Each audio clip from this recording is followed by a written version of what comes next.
Hello everyone, today we'll cover the second part of imaging in spinal tumors. In the previous presentation we have covered the intramedullary type. Now this is a picture showing the three types of spinal tumor. The first one shows the intramedullary type of spinal tumor, that is the lesion is present inside the cord. The second one shows the lesion present outside the cord but inside the dura, that is intradural extramedullary, and the third one represents outside the dura, that is extradural lesion. Now we'll talk about the intradural extramedullary type of spinal tumors. They are further divided into spinal meningioma, spinal schwannoma, spinal neurofibroma, metastasis and hemangioblastoma. Metastasis and hemangioblastoma we have also discussed in our previous presentation. Now we'll begin with spinal meningioma. They most commonly occur between 6 to 8 decades of life. Female are more commonly affected than male. When we talk about syndromic association, they are usually associated with neurofibromatosis type 2. Typical clinical presentation includes motor or sensory deficits. Motor deficits are more common. Pain and sphincter dysfunction can also be there. Majority of spinal meningiomas are intradural extramedullary type, but sometimes they can be purely extradural or both intradural and extradural in location. Now when we talk about location, they are more commonly seen in the thoracic spine, followed by cervical and then lumbosacral spine. Beginning with the imaging features, on CT they are usually isodense or moderately hyperdense. Hyperostosis or bone remodeling can be present.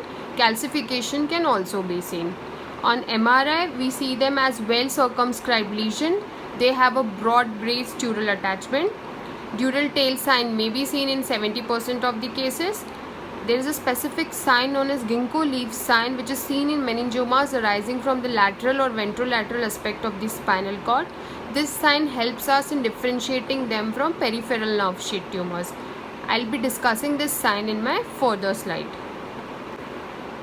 On MRI, on T1 weighted sequence, they are usually isointense to slightly hypointense. On T2, isointense to slightly hyperintense, and on post contrast sequence they show moderate homogeneous enhancement.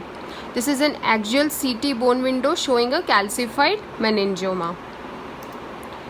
Here is another example. On this T1 sagittal sequence we can see a well defined slightly hypointense lesion, and on T2 sequence the lesion appears slightly hyperintense. On post-contrast sequence, the lesion shows moderate homogeneous enhancement. The cord is compressed at this level. This is T1 weighted axial sequence. This is the spinal cord. The lesion appears outside the cord. That is, the lesion is extramedullary intradural and it shows homogeneous post-contrast enhancement. So this is a typical example of spinal meningioma. Now we'll be talking about ginkgo leaf sign. This helps us to differentiate it from peripheral nerve sheath tumor. Spinal meningioma, it distorts the spinal cord and pushes it to one side. So this is the spinal cord, the hypointense area that we can see, and this stem or non-enhancing streak that we can see, that is the denticulate ligament. So this typical ginkgo leaf sign is seen usually in spinal meningioma arising in the ventrolateral aspect of the cord. And what are denticulate ligament? These are bilateral extensions seen from pia mater to dura mater that helps to anchor the spinal cord. Next we'll discuss the spinal nerve sheath tumors. They are the most common intradural extramedullary masses, which are further divided into spinal schwannoma and spinal neurofibroma. It is difficult to differentiate both of them on imaging, but there are certain features which can help us differentiate them. Most arise from dorsal sensory nerve root. When we talk about the radiological features, on plain radiograph, bony changes can be seen, which includes enlarged neural foramen or pedicle erosion. On CT, density may vary. They can be hypodense to slightly hyperdense. There can be widening of the neural foramen, bony erosion, vertebral body scalloping, or there can be paraspinous soft tissue mass. Calcification and hemorrhage are usually rare. When we talk about MRI signal, on T1 they can be isointense or hypointense. T2 they are usually hyperintense. A typical sign known as target sign can be seen, which suggests a hyperintense rim with a central area of low signal. This is more commonly seen with neurofibroma. On post contrast sequence they show moderate heterogeneous enhancement. Now this is the typical target sign that can be seen in nerve sheath tumor. The central area appears hypointense and the peripheral rim appears hyperintense. So this is a typical target sign of nerve sheath tumor, more commonly seen with neurofibroma. These are some differentiating features between neurofibroma and schwannoma. Hemorrhage, cyst formation and fatty degeneration are more common with schwannoma and they are rare with neurofibroma. Neurofibroma usually they are fusiform in shape and schwannoma are round in shape. Neurofibroma usually encases nerve root, whereas schwannoma displaces nerve root. They are commonly associated with NF1 and schwannoma are more commonly associated with NF2. And as we discussed earlier, target sign is more commonly seen with neurofibroma and less commonly with schwannoma. So these are some features which can help us differentiate between two, but it is not always possible to differentiate them on imaging. Now we'll see an example of spinal schwannoma. A large T1 hypointense lesion is seen causing widening of the right neural foramen. The lesion is causing compression and displacement of the cord to the contralateral side and a large paraspinal component is seen. This lesion appears heterogeneously hyperintense on T2 weighted sequence. This is a typical example of spinal schwannoma. Now we'll begin with the extradural spinal tumors. They are the most common spinal tumors in adult and they include metastasis, multiple myeloma, primary spinal lymphoma, chondrosarcoma, chordoma, osteosarcoma, Ewing sarcoma, hemangioma, osteoid osteoma, osteoblastoma, aneurysmal bone cyst, giant cell tumor and eosinophilic granuloma. We'll be discussing the more commoner ones. Beginning with spinal metastasis, most common primary malignancies are breast, prostate and lung cancer. These are more theoretical part. Primaries with predominantly osteoblastic metastasis include prostate carcinoma, osteosarcoma, medullary thyroid carcinoma. Mixed sclerotic and lytic lesions include breast cancer, lymphoma and urothelial carcinoma.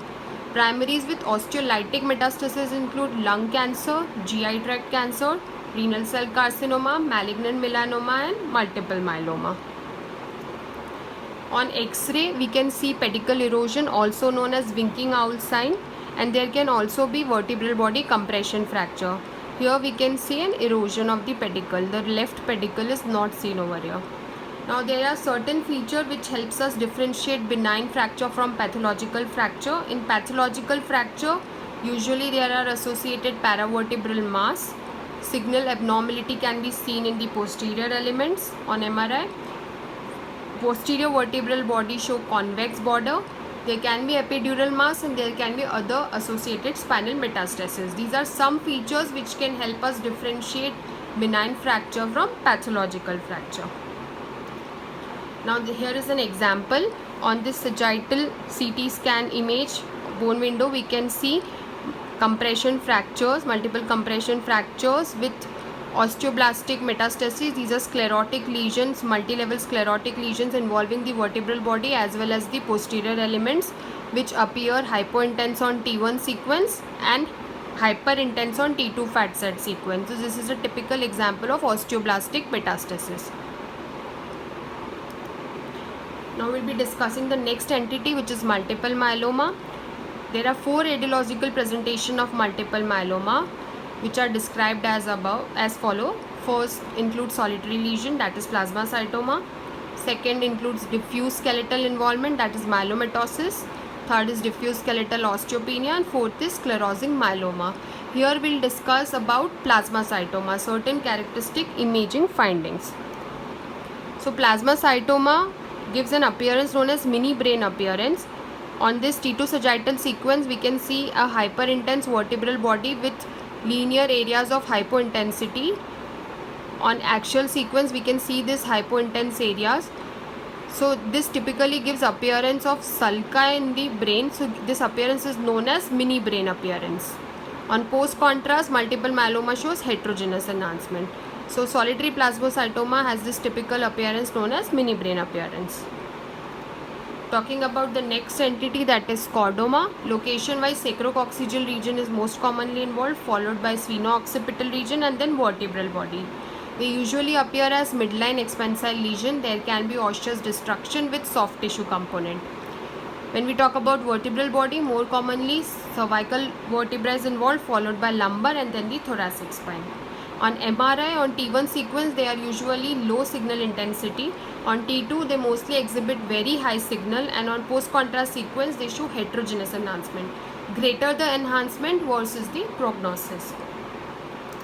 So here is an example on T2 weighted sequence acrococcygeal region. We can see a large T2 hyperintense lesion with a presacral soft tissue component. On T1 sequence, this appears heterogeneously hypointense, and on post-contrast sequence, it shows heterogeneous enhancement.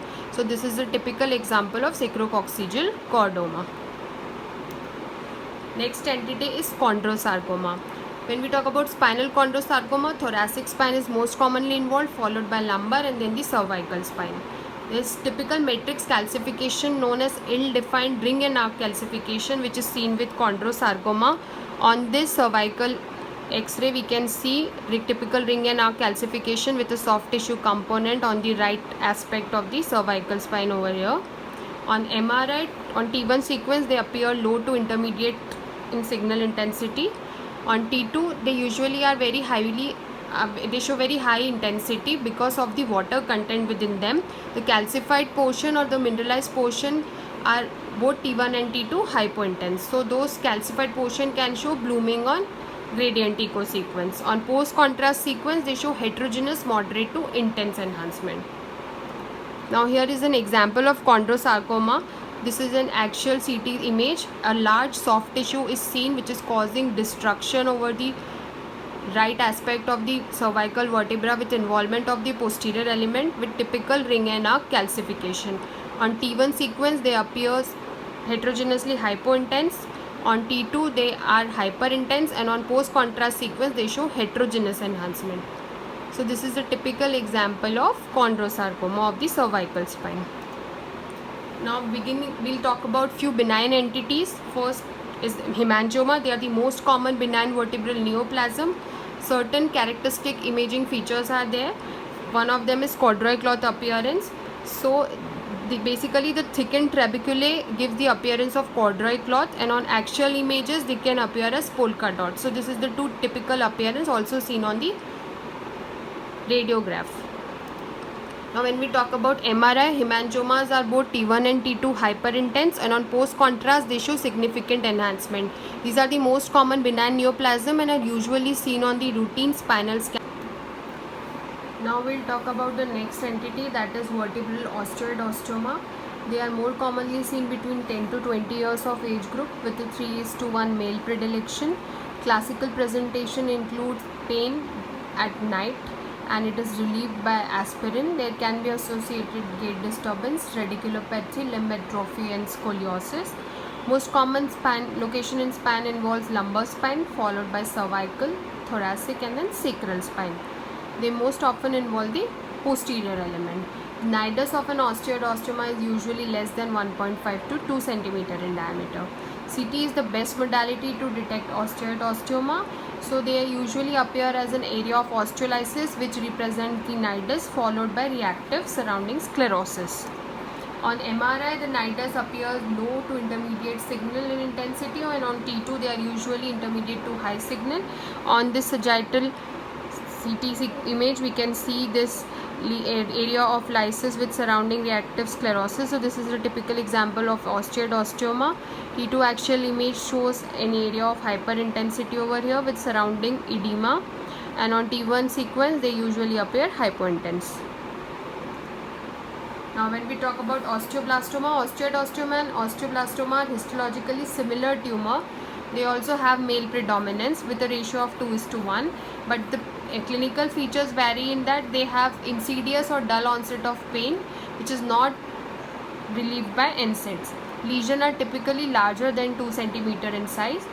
They appear as an expansile lytic lesion with few foci of calcification and surrounding peripheral sclerotic rim. A soft tissue mass may also be seen. Now this is an example of osteoblastoma. On this CT image, we can see an expansile lytic lesion involving the posterior elements with few foci of calcification within it. There can also be surrounding involvement of soft tissue. This T2 sagittal sequence shows hyperintense signal in the soft tissue and also shows post-contrast enhancement of the soft tissue. The next entity is eosinophilic granuloma. Spinal eosinophilic granuloma most commonly involve the thoracic spine, followed by the lumbar and then the cervical spine. Vertebral body is most commonly involved. In osteodyostema and osteoblastoma, we have seen that the posterior elements are more commonly involved, but in eosinophilic granuloma, vertebral body involvement is most common. It causes lytic destruction of the vertebral body, which results in a classic appearance known as vertebral plana appearance.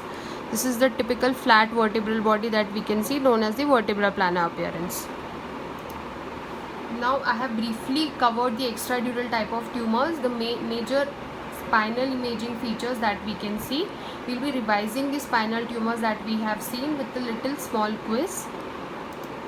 This is case 1. This is T2 sagittal sequence, then this is T1 sagittal, this is T2 axial image, and this is post-contrast sequence. On T2 sagittal sequence, we can see a hyperintense lesion, intramedullary hyperintense lesion in the thoracic cord with associated rostral and caudal hyperintense signal, that is the edema. On T1 sequence, the lesion appears relatively isointense. On axial sequence, we can see the lesion is inside the cord, that is intramedullary, and on post-contrast sequence, it shows heterogeneous enhancement, that is typically peripheral enhancement. No obvious tumoral cysts are seen. No obvious hemorrhage or capsine is noted. So this is an example of intramedullary spinal tumor, most likely spinal astrocytoma. Case 2, this is an easy one. On T2 sagittal sequence, we can see an extramedullary intradural lesion, which is relatively hyperintense on T2 sequence, relatively hypointense on T1 sequence, and on post contrast it shows moderate homogeneous enhancement with broad base towards the dura and dural tail signs. So this is an example of spinal meningioma. This case 3 is an easy one. We can see an expansile lytic lesion on the right side in the posterior element with few foci of calcification seen within it. This is a typical example of osteoblastoma. Thank you very much. I have tried to cover the spinal tumors briefly. If you have any doubt, you can please ask me in the comment section.